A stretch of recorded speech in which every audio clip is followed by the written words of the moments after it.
Hi dear students. So in the last class we have just started the discussion of the second law of motion.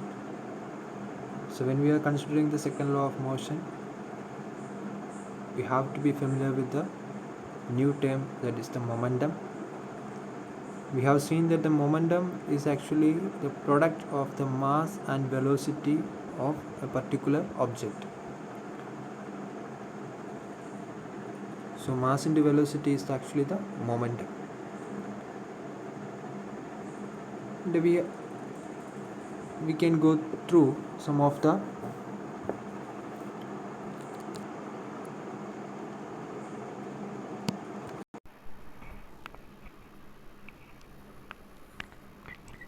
common examples of the daily life experiences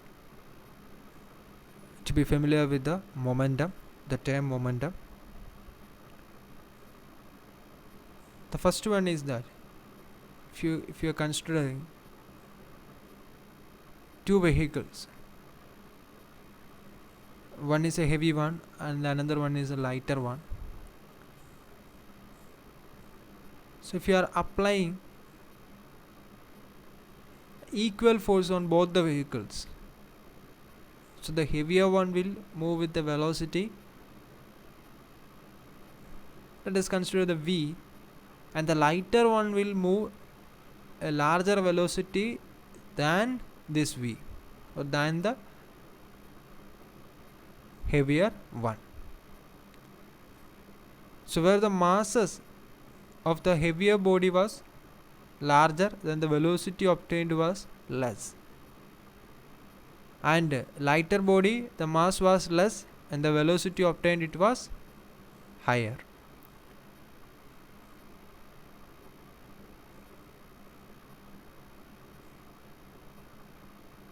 And if you are supposed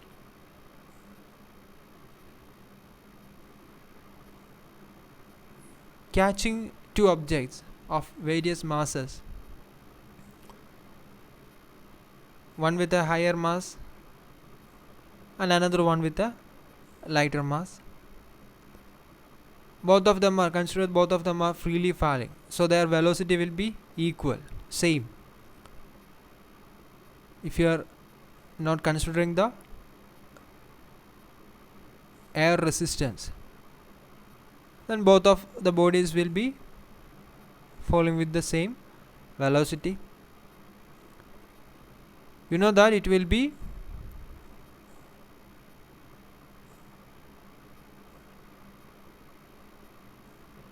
difficult to hold or to catch the heavier one than the lighter body. The force exerted by the heavier one on your hand will be more as we are comparing with the lighter body, because the mass is larger for the heavier one, hence the momentum will be more for that one, the heavier body. Now let us come to the velocity. If you are throwing a bullet at one person, it will not harm him, but at that time if you are firing it from a gun, then you know that the velocity will be very high and it can peer even through the body of a human being. So where the mass was same only, but at the time when the velocity changed, the force exerted by the bullet over the human body became varied. So the mass and velocity are having a greater role deciding the value of force and as well the direction of the force. Now let us consider whether time is having any major role in deciding the value and as well the direction of the force.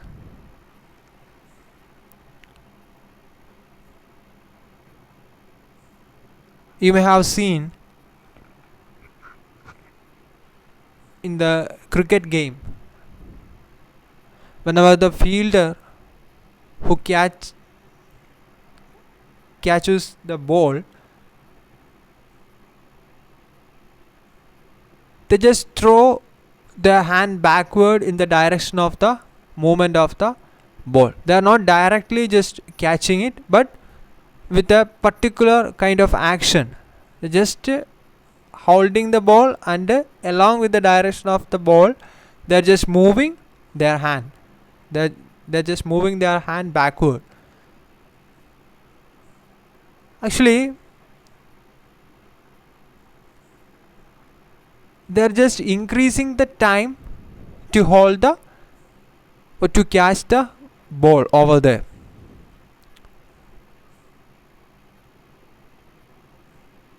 If they are directly catching the ball, then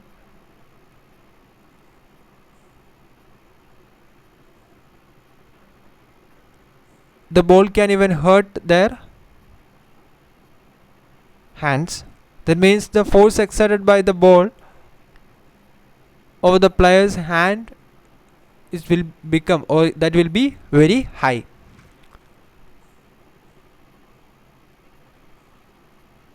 But at the time, if the player is moving the hand along with the direction of the ball, we can say that you have already studied the relative velocity, the velocity with which the ball falling on the hand will get reduced, because both of the direction of the hand and the direction of the ball both are in the same direction, so the effective velocity will be, relative velocity will be very less. And as well, the time taken for stopping the ball will increase. As a result, the exertion of the force exerted by the ball on the hand of the player will be less. So we can say the time is also having one particular role there on the there on fixing the value of the force. So the momentum, individually, if you are considering the mass, velocity and the time, all these three values are having a particular role in fixing the value of the force. So as a statement, if you are saying the force value will be is equal to the time rate of change of momentum, otherwise the rate of change of momentum with respect to time is known as the force. The force will be is equal to the rate of change of momentum with respect to time.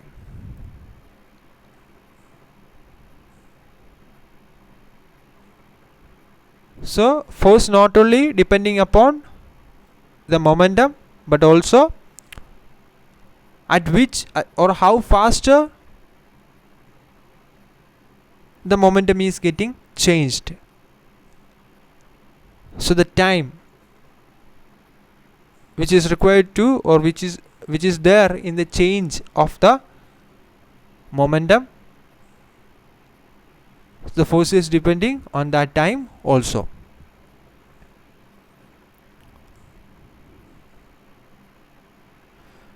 So the same change in momentum brought about in a shorter time needs a greater force. If the time required to change in a momentum is very short, then the force exerted will be very high. And as well,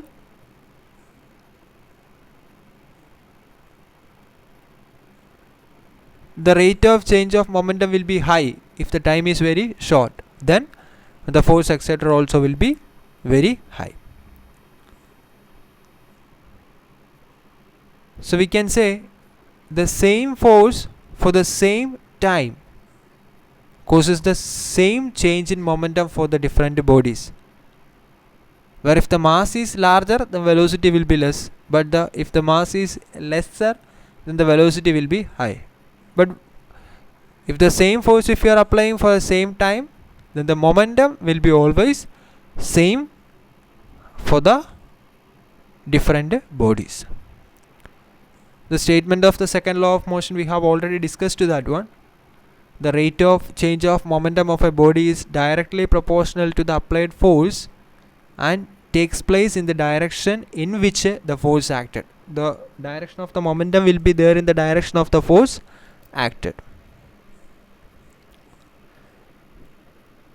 So as a mathematical representation, if you are representing the if you are considering the mathematical representation of the second law of motion, it will be like, for an applied force of F, if the change of momentum, if it is delta P, that means the initial velocity was V, the mass is m, and the final velocity is v plus delta v,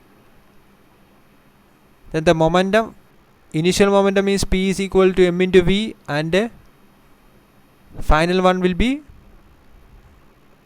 or the change, not the final one, the change in momentum delta p will be is equal to m into delta v, where the delta v is the increase in velocity. So the force will be proportional to the change in momentum divided by delta t, that is m delta v divided by delta t. So the proportionality can be removed with introducing a proportionality constant k. So the equation will become F is equal to k into delta p divided by delta t. So where k is a proportionality constant. Now if you are applying the limit delta t tends to 0, then we know that in the velocity acceleration, we have already we have discussed that one, the instantaneous velocity, instantaneous acceleration. In the same way, the force value will become F is equal to k into dp by dt, that is delta p, limit delta t tends to 0, limit delta t tends to 0, delta p by delta t is equal to dp by dt. So by changing that equation, you will get F is equal to k into dp by dt, where p is actually it is m into v. The momentum p is actually the product of mass and velocity. So dp by dt will be is equal to d by dt of mv, where m is the constant, so m into dv by dt, where dv by dt is actually the instantaneous acceleration a. So the second law of motion is actually F is equal to k into ma, where F is equal to dp by dt, and that is equal to m into dv by dt, that is ma. So that is the mathematical representation for the, or we can say the as a proof, if it is asked, you can write this equation, the derivation F is equal to ma. So the statement is that the rate of change of momentum will be there in the direction of the force which is applied, and which will be is equal to the rate of change of momentum for a particular time t will be is equal to the force which is applied, and as well which will be in the direction of the force applied, and its mathematical representation also. You should study these things. Okay, now come to the SI unit of the force, that is, if the velocity, if the acceleration is 1 meter per second raised to minus 2, and the mass if it is 1 kilogram, so the required force to move the body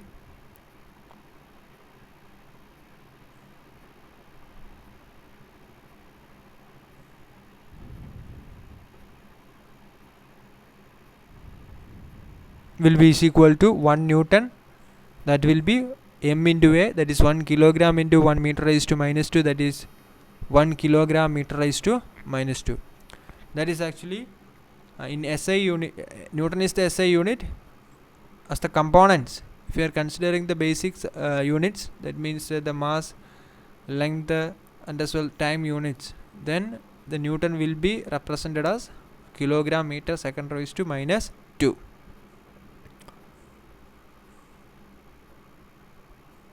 So now let us come to some of the interesting facts regarding the second law of motion. The first one is that if the F is equal to 0, then A will be is equal to 0. If the A is equal to 0, the motion will be uniform. So we have already discussed the uniform motion in the first law. There we can see the external force or the total force will be always 0. So here also, as F is equal to ma, when A is equal to 0, the F value will be always 0. And now we can consider the three components. If we are considering the three-dimensional motion, the three components of the force that are, as a force is a vector quantity, then Fx, Fy and Fz. So dpx, dpy and dpz are the change in momentum in the three directions. So rate of change of momentum, all these three directions will, by obtaining those values, you can find the Fx as max, Fy is equal to may and Fz is equal to maz, where ax, ay and az are the acceleration values, the components of the acceleration in the xy and z direction. So here from this expression we can see that the force is, even if the force is not parallel to the velocity, but which will make some angle with the velocity. The force is making some angle with the velocity.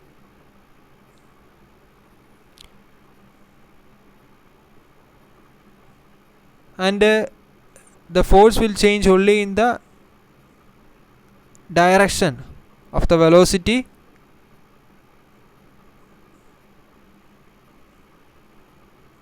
Sorry, the velocity component. The velocity will change only in the direction of the force. For that you can consider the projectile motion. There the force is actually acting only downwards. So only the vertical component of the velocity is changing. The horizontal component is always being a constant, that is the v0 cos theta, which will remain as it is, but the vertical component will change from point to point, where the force is acting downwards, the gravitational force or the gravitational pull. Okay, so the change in velocity will be occur only there in the direction of the force. The other component will always be always a constant. For an example, you can remember the projectile motion.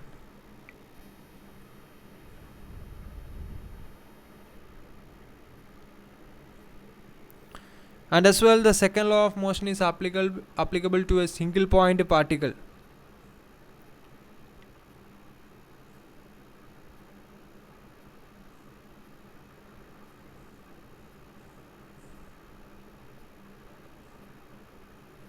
And where the F value, as we are writing the F is equal to ma, where the F is always the total external force acting on that particular body.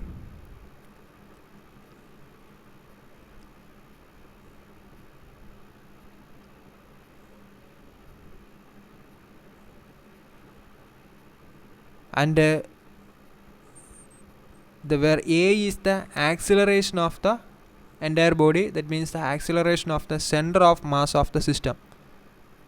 Okay, if many particles are combined together, then the center of mass of that system will be considered, the acceleration of the center of mass of the system will be taken as A, and that will be used up for the F is equal to ma relation. And as well, if there is some internal forces because of the collision of atom or particles, maybe there are some internal forces, but we will not consider such forces in the F value. The capital F value is considered only for, or that will be considering only the external applied forces.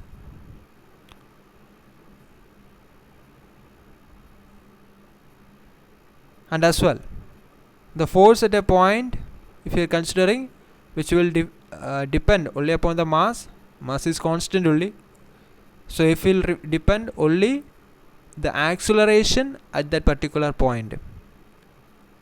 The F value will not be depending upon the acceleration, the previous value of acceleration as well the future value of acceleration. If you are finding out the particular point, if you are finding out the force value at a particular point, it will depend only upon the acceleration value at that particular point. Otherwise, we can say it will depend only upon the rate of change of momentum at that particular point. Now let us come to another term, that is impulse. Impulse is also actually the change of momentum only, but if a large force is applied for a very short time, then that momentum, change in momentum, will be known as impulse. A large force acting for a short time to produce a finite change in momentum is called an impulsive force, and that momentum will be known as impulse. So in the earlier time, the impulsive forces were considered as another category than the ordinary forces, but the Newtonian mechanism onwards, the impulsive forces also considered along with the normal other forces. But the exception is that the force acted will be the large amount of force in a shorter period of time. So such cases are known as the impulsive force. We can consider hitting a ball on the wall. It is one of an impulsive force. A large force for particular 1 second or a fraction of second time. So a large amount of force acting upon a particular point for a short period is known as, that value is known as impulse, the force into time. Now we will just start the Newton's third law of motion. In the beginning of this chapter, we have studied that if you are keeping a book on the table, the book will exert a force due to gravity over the table, and the table will exert a normal force, that is the R force, on the book. So they will be equal and opposite, and in such a way the forces will cancel each other, and the book will be stable on the table. It will be on rest over the table. It is because the force due to gravity will be cancelled by the reaction force from the table. As well, the recoil of the gun, when you are firing the bullet, the gun is exerting a force over the bullet. As well, the bullet is exerting a force over the gun. Because of that, the gun will there will be a throwback. The gun will move back. So recoil of motion. So for every action, there will be equal and opposite action. So for every action there will be an equal and opposite action. That is known as the Newton's third law of motion. So force always occur in pairs. Force on a body A by B is equal and opposite to the force on body B by A. That is, F B A will be is equal to F minus of F A B. Force on B by A is equal to force on A by B. Equal, but it is opposite.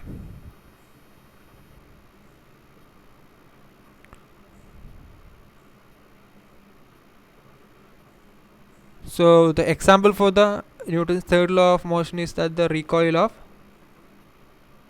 gun. That is the most suitable example for the Newton's third law of motion.